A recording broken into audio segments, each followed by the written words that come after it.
Bonjour à tous, on va parler aujourd'hui de la jalousie du pervers narcissique, mais également du fait qu'il soit envieux de ce que vous possédez. C'est ce qui fait que vous avez dû vivre des situations où votre pervers narcissique vous a fait des crises gigantesques alors qu'il n'y avait vraiment pas lieu d'être. Vous avez vu quelqu'un dans la rue, il vous a dit mais je suis sûr que tu aimerais coucher avec cette personne, que tu le fais exprès pour me rendre jaloux, ou quand vous êtes devant votre téléphone, il vous observe tout le temps pour savoir si vous n'êtes pas avec quelqu'un d'autre. On va parler de ça aujourd'hui, on va essayer de comprendre pourquoi est-ce qu'il se comporte comme ça, est-ce que c'est un comportement amoureux ou pas, et on va aussi parler d'un sujet qui est très proche qui s'appelle l'envie. Parce que le pervers narcissique a envie de posséder tout ce que vous avez et de vous contrôler. Alors, avant de démarrer cette vidéo, et je pense que ce sera un vrai soulagement pour vous d'écouter ces explications, si vous le souhaitez, abonnez-vous, cliquez sur je m'abonne, puis sur la cloche qui est juste à côté. Il y a aussi un quiz qui s'appelle est-ce que cette personne est perverse narcissique ou pas? Tout simple à faire en moins de 60 secondes. Et si jamais votre situation est particulière, que vous ne trouvez pas les réponses dans mes vidéos, appelez un coach de mon équipe, c'est juste en dessous. Alors dans cette vidéo, on va parler de jalousie et d'envie. Ce sont deux choses qui peuvent se ressembler dans certaines situations. On peut dire que la jalousie, par exemple, c'est voir quelque chose chez l'autre qu'on voudrait et on est jaloux de ce qu'il possède et du coup, on voudrait juste le récupérer. On peut dire par exemple, je suis jaloux de cette femme que tu regardes ou je suis jalouse de cet homme et quelque part, c'est l'envie d'être aussi attirant et également une autre chose, une autre composante qui est la peur d'être abandonné. Parce que cette femme est mieux que moi ou parce que j'ai peur qu'elle soit mieux que moi, dans ce cas-là, j'ai juste peur que tu m'abandonnes. Donc, on peut conclure sur le fait que la jalousie, c'est globalement une insatisfaction de sa propre existence ou de sa propre réalisation, parce qu'on se dit qu'on pourrait faire mieux, être plus beau, être plus fort, être plus belle, être plus intelligente, avoir plus d'amis, etc. Si on va un peu plus dans le détail avant d'arriver sur des exemples très concrets que vous avez vécus, et il y a une différence entre l'envie et la jalousie, c'est que l'envie, c'est ce qui nous pousse à convoiter ce que l'autre possède. On va voir que le pervers narcissique est une personne qui est très envieuse. Et quand elle vous rencontre, elle veut non seulement vous contrôler, mais elle veut également posséder tout ce que vous avez. Tout ce que vous aurez dans sa tête, c'est à ce pervers narcissique. C'est lui qui possède tout parce que vous devenez son esclave. Alors, la jalousie, c'est autre chose. On l'a dit, c'est souvent lié à la peur de l'abandon et ça vient souvent d'une faible estime de soi. Ce qui est vrai également dans le cas du pervers narcissique, qui manque de confiance, qui est totalement vide à l'intérieur et qui va en faire des tonnes pour montrer l'inverse ou pour faire croire l'inverse. On pense souvent qu'on n'est pas digne d'intérêt, qu'on ne mérite pas d'être aimé ou qu'on n'est pas assez bien pour l'autre. Et c'est souvent quelque chose que le pervers narcissique a vécu dans son enfance, en tout cas dans une grande partie des cas, parce qu'il y a beaucoup de choses qui font qu'on peut devenir pervers narcissique, mais en tout cas une bonne partie d'entre eux souffrent de ça depuis son enfance, cette peur de l'abandon, parce qu'il y avait un père qui était déconnant, parce qu'il y avait une mère qui était absente, ou parce qu'il s'est fait rabaisser toute son enfance, et du coup c'est ça qui fait que, au final, on arrive sur un adulte enfant qui a toujours cette même peur de l'abandon et qui a toujours besoin d'être encore plus et encore plus reconnu par les autres. Alors commençons par la jalousie chez une personne qui est saine. C'est très simple à traiter, il suffit de se dire, voilà, j'ai mon existence, j'ai ma valeur, c'est quelque chose que j'ai qui est inné depuis mon enfance et je n'ai pas besoin de me comparer à un autre. Et quand on comprend ça, on comprend que finalement il n'y a pas un humain qui est meilleur qu'un autre, ça va, il faut que je me détende, j'ai pas besoin d'être jaloux de ce que l'autre a. On peut même se dire des fois des choses comme si jamais je n'avais pas vu cette chose, cette nouvelle PlayStation, cette nouvelle voiture, ou cette personne qui est plus belle que moi, jusqu'à il y a 2 secondes, je ne me serais pas senti inférieur. Donc ça veut dire que si jamais cette chose n'existait pas, ou en tout cas si ce n'était pas un problème chez moi, alors dans ce cas-là, je n'aurais pas cette jalousie. Si ça n'existait pas, ça ne changerait rien à ma valeur, il suffit juste que je me dise que dans tous les cas, il y aura toujours mieux sur Terre, c'est pas très grave, j'ai juste ma position et je connais ma propre valeur. Sauf que chez le pervers narcissique, on va voir qu'il y a d'autres origines à ceci. Tout d'abord, il y a des conséquences qui sont destructrices chez un pervers narcissique. Dans l'envie qu'il a de ce que vous possédez, il va tout vous prendre, puis vous jeter. Mettez-moi en commentaire si c'est quelque chose qui vous rappelle votre propre vie de couple avec ce pervers narcissique. Ça peut être aussi la deuxième chose, l'envie de détruire psychologiquement l'autre, car il veut ce que vous avez, mais de temps en temps, ce n'est pas possible. Si jamais il est envieux de votre beauté, il ne peut pas la récupérer. Donc qu'est-ce qu'il fait? Il va vous détruire. Il va vous faire manger n'importe quoi, vous faire peu dormir pour vous rendre laid ou moche au final. Votre intelligence, pareil. Il peut être envieux de ça, ce qui est souvent le cas, mais il ne peut pas la récupérer. Il peut juste traîner près de vous, lire une page Wikipédia et faire comme s'il était très intelligent. Ou alors des biens qui vous sont propres, un bien de famille, une maison de famille, etc. C'est quelque chose qu'il peut vous envier, mais qu'il ne peut pas récupérer. La troisième conséquence destructrice, c'est qu'il peut aussi vous enfermer, vous isoler pour prendre votre vie ou alors pour récupérer tout ce que vous avez en permanence, que ce soit de l'argent, que ce soit des biens, que ce soit des services, que ce soit votre santé mentale, il vous enferme et il va venir vous aspirer un peu comme un vampire.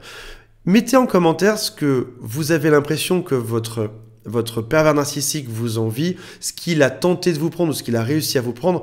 Et si vous ne le faites pas pour vous, rassurez juste les autres en disant voilà ce qui m'arrive, donc si ça m'arrive à moi, ne t'inquiète pas si toi aussi ça t'est arrivé.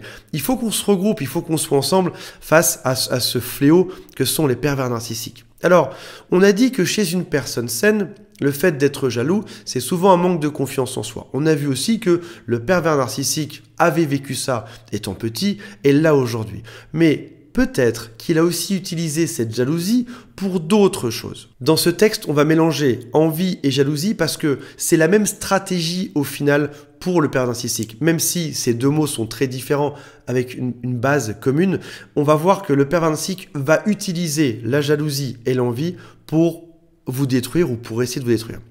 Donc, le pervers narcissique a toujours cette espèce de vide intérieur. On compare souvent à une espèce de balle qui serait complètement vide dedans et il a besoin de se remplir par ce que l'autre a, par tout ce qu'il possède ou par ce que l'autre fait. Si jamais vous êtes une personne qui est connue, célèbre ou si vous avez un bon poste, eh ben, il peut être envieux de votre vie. Il va s'approprier votre vie pour exister. Ça, c'est la première chose. Il va posséder, il va récupérer ce que l'autre a pour se sentir exister. La deuxième chose qu'il peut faire, c'est aussi utiliser ce stratagème de la jalousie pour attirer l'attention vers vous. Je suis jaloux quand tu regardes d'autres femmes, quand tu regardes d'autres hommes. Et finalement, vous le regardez, lui ou elle, et du coup, il a récupéré de l'attention. On parle d'un pervers narcissique, une personne qui a besoin de briller et de toujours être observé, d'être toujours le centre de l'attention. Il peut aussi créer une confusion, il peut vous faire penser que sa jalousie, c'est de l'amour, alors qu'on sait très bien qu'il n'y a aucun lien entre jalousie et amour. La jalousie, c'est juste un manque de confiance en soi. Il peut aussi s'assurer grâce à cette jalousie, accrochez-vous bien mes amis, que vous resterez toujours auprès de lui, parce qu'il va vous couper de tous vos amis. Par exemple, il peut te dire des choses comme « ne vois plus cette personne », car je suis jaloux, car je pense que tu vas me tromper, ou parce que cet homme pourrait te présenter d'autres femmes, ou parce que cette femme est une personne de débauche qui va t'entraîner dans des mauvais endroits. Donc que ce soit de la jalousie directe ou indirecte, parce que cette personne pourrait vous emmener dans des endroits qui seraient, selon lui, dangereux pour le fait que vous soyez fidèle, dans ce cas-là, il va venir te couper de toutes ces personnes-là. Toi, au final, tu veux bien faire, tu veux que ton couple fonctionne, tu te dis, bah, c'est pas très grave, j'irai plus voir Florian, Stéphane, Stéphanie, etc. Ou Brandon, Brenda, j'irai plus les voir, c'est pas très grave. Parce que moi, ce que je veux, c'est que mon couple réussisse. Donc tu te dis, je vais faire ce petit sacrifice pour rassurer l'autre. Sauf qu'en fait, ça te coupe de tous tes amis. Et du coup, en montrant que tu as accepté ça, tu te laisses un peu contrôler par l'autre et tu te retrouves isolé, seul, à cause de la jalousie qui peut être réelle ou prétendue de ton pervers narcissique. Pourquoi est-ce que le pervers narcissique est jaloux également? Parce qu'il te possède, tu es un peu comme son objet. Il a le droit, selon lui, de vie ou de mort sur toi. Donc, il peut te faire la misère, et la jalousie, c'en est une bonne, pour te faire devenir fou, pour te faire croire que c'est toi la mauvaise personne, pour te faire croire que tu as un problème avec les hommes ou les femmes. Ce sera une façon pour lui de te descendre, de t'accuser à tort, et il n'en a rien à faire. Il va te dire, oui, mais je ne sais pas si tu me trompes au final. Donc, je peux avoir ce doute. Et à chaque fois que tu es devant ton téléphone, à chaque fois que tu fais quelque chose, que tu parles au téléphone ou que tu vas voir des amis, il va t'accuser à nouveau, à chaque fois, et encore, et encore, et encore. Et toi, tu vas juste tout faire pour lui prouver que non, il n'y a pas de problème. Et malheureusement, tu tombes dans le piège, il t'accuse, et toi, malheureusement, tu passes ton temps à te défendre. Pourquoi est-ce que le père narcissique est jaloux également? Parce que lui, on l'a vu dans d'autres vidéos, il va chercher activement d'autres proies, c'est-à-dire des victimes secondaires, pour le cas où tu partirais un jour. Ne pense pas que ton pervers narcissique reste tranquillement à la maison en se disant je vais construire un beau couple. Non, non. Il cherche activement d'autres personnes, des cibles potentielles. Il y en a peut-être entre 5 et 10 avec le temps qui seront déjà prêtes, qu'il n'aura plus qu'à activer quand vous allez vous séparer. Et les victimes sont toujours surprises du fait que le pervers narcissique se remet en couple au bout de quelques heures parfois, ou quelques jours, même voire quelques semaines. La moyenne française pour se remettre en couple dans une relation stable et durable, c'est à peu près 2 ans. Donc certains ce sera moins, ce sera 6 mois, 1 an, d'autres ce sera 3-4 ans. Donc on comprend bien que si jamais ton pervers narcissique se remet en couple au bout de 3 heures, il y a un problème. Il avait déjà prémédité la chose. Et comme lui il fait ça, il se dit peut-être que l'autre fait ça également. Pourquoi est-ce que le pervers narcissique est jaloux également? Pour déclencher ton âme de sauveur. Il y a un mécanisme qui est très puissant chez les êtres humains, c'est le besoin de sauver l'autre. Il se montre en victime, il a peur de l'abandon, il n'est pas bien, il est triste, il pleure, il se montre vraiment faible et fragile. Donc, vous étiez égalité, il se montre faible et fragile. Toi, de manière directe, qui est la chose humaine la plus classique au monde, tu passes de conjoint, lui passe à enfant qui a peur, toi tu passes en père protecteur ou en mère protectrice. Et quand on déclenche ça, ça peut être associé dans notre tête de victime à de l'amour. Oui, oui, ne t'inquiète pas, je vais tout arranger, je suis là pour toi, mais non, j'ai pas été voir ailleurs, c'est toi que j'aime, c'est toi que j'aime, c'est toi que j'aime. Pour un peu qu'on mélange dans notre tête jalousie et amour, ce qui n'est pas le cas au passage, et ben dans ce cas-là, non seulement on devient le sauveur de cet enfant, et en plus, on tombe encore plus amoureux de l'autre. On arrive donc dans quelque chose qui est grave, qui ressemble à une espèce de circuit infernal de la jalousie. Le pervers narcissique, il s'autorise lui tous les droits. En gros, c'est un espèce de double standard de fais ce que je te dis de faire, mais pas ce que je fais. Donc toi, tu vas perdre tous tes amis, toi, tu verras personne. Lui, par contre, pervers narcissique, fait exactement ce qu'il veut. En amour, par exemple, il va t'interdire de sortir, pendant que, éventuellement, lui, à côté de toi, est en train de draguer sur Instagram, sur TikTok, sur Facebook, sur tout ce qu'il peut y avoir comme réseaux sociaux et comme sites de rencontres au monde. Après ça, il peut aussi jalouser tes biens. Donc en gros, toi, tu as travaillé dur pour obtenir ce que tu as, mais tout d'un coup, tout devient à lui. Encore une fois, je mélange jalousie et envie parce que c'est les mêmes routines qui s'activent pour te dépouiller, pour te manipuler. Tu as une réussite professionnelle et tout d'un coup, tout ce que tu réussis et qu'il t'envie devient grâce à lui ou grâce à elle. Mon mari fait ça comme métier? Oui, oui. Ben, c'est parce que je suis là, parce que j'ai tout fait pour qu'il y arrive. Tu fais, oh, non, non, tu m'as défoncé le cerveau nuit et jour. Non, non, je pense pas que ce soit toi qui m'aies aidé. Ou alors, tu arrives enfin à avoir une augmentation et ben, encore une fois, ce sera grâce à lui. Si jamais maintenant tu échoues, dans ce cas-là, ce n'est que de ta faute. Ce n'est plus du tout de sa faute à lui ou ce n'est pas du tout grâce à lui que tu as échoué. Tu en viens donc à nourrir l'autre de tout ce que tu es et de tout ce que tu as.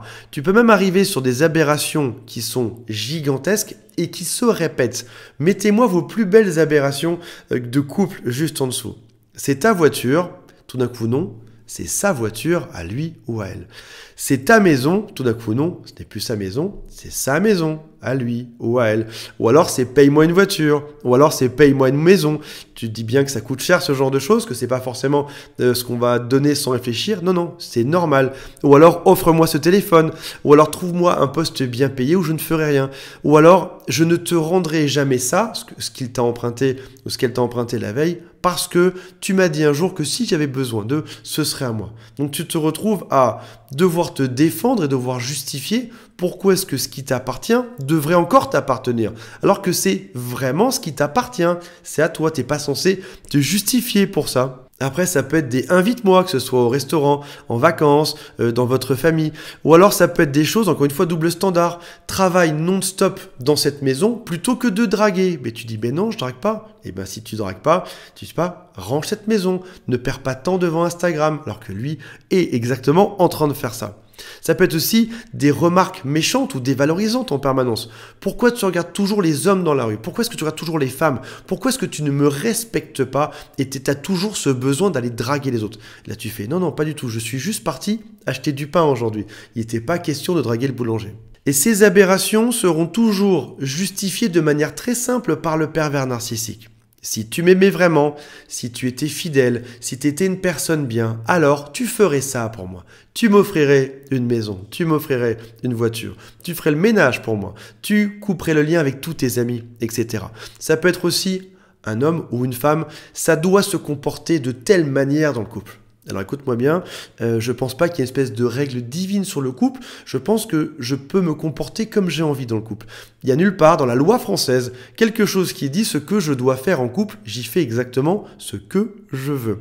Il peut te dire aussi, dans un couple, il faut tout donner. Alors, la phrase est vraie, dans un couple, on donne tout au sens figuré, sauf qu'au bout d'un moment, ce sont deux personnes qui sont censées mettre en commun des choses de manière égale. C'est pas l'un qui donne tout et l'autre qui prend tout. Maintenant, voici la bonne nouvelle. Comment mettre fin à ce cycle infernal?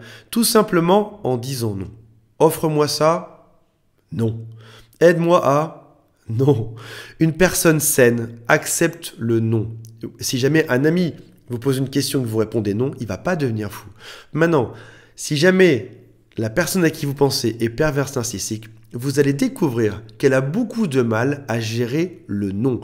Le non qui n'a même pas une justification, le non qui est aléatoire, le non qui est juste parce que vous avez envie de dire non sans même devoir vous justifier. Donne-moi de l'argent?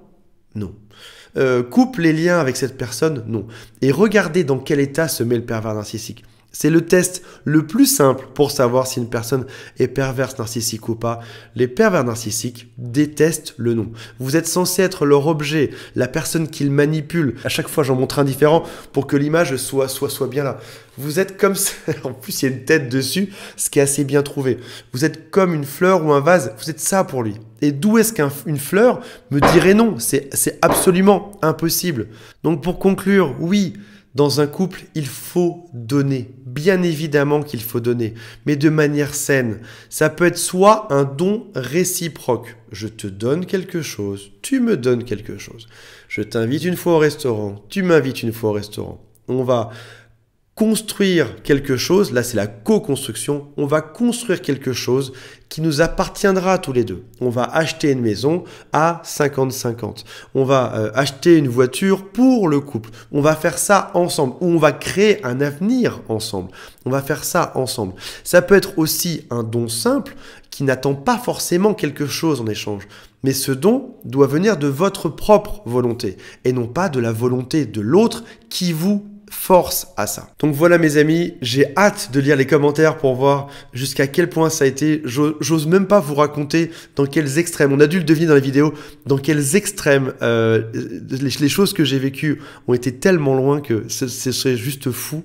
Dites-moi en commentaire ce que vous avez vécu en dessous et rappelez-vous que vous pouvez vous abonner à la chaîne, faire le quiz juste en dessous ou appeler un conseiller si jamais vous voulez en parler. Salut à tous, bye.